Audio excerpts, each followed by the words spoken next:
napag-alaman ng Net25. Net25 ha?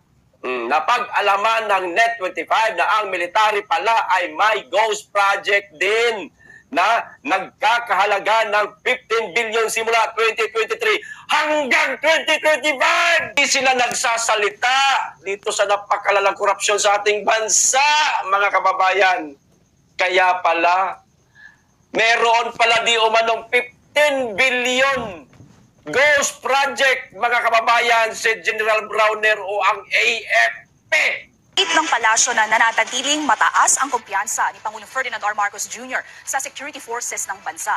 Tugon niya ng palasyo kasunod ng di umano'y pagre-resign ng ilang pulis at sundalo matapos maaresto si dating Pangulong Rodrigo Duterte. Bagay na ayon sa Malacanang ay walang katotohanan kaya hindi na kailangan ang loyalty check sa pulisya at militar. Kaya pala, panay ang panawagan sa inyo ng taong bayan na magsalita kayo dito sa napakalalang korupsyon, tahimik nyo. Merenda pala ang ilong mo, General Browner. Ito ang balita, mga kababayan. Bago po ang video, basahin ko lang po muna ito. Para klaro, ano ho? Diyos ko. Mga kababayan, 2025, ilang taon na silang tumatanggap?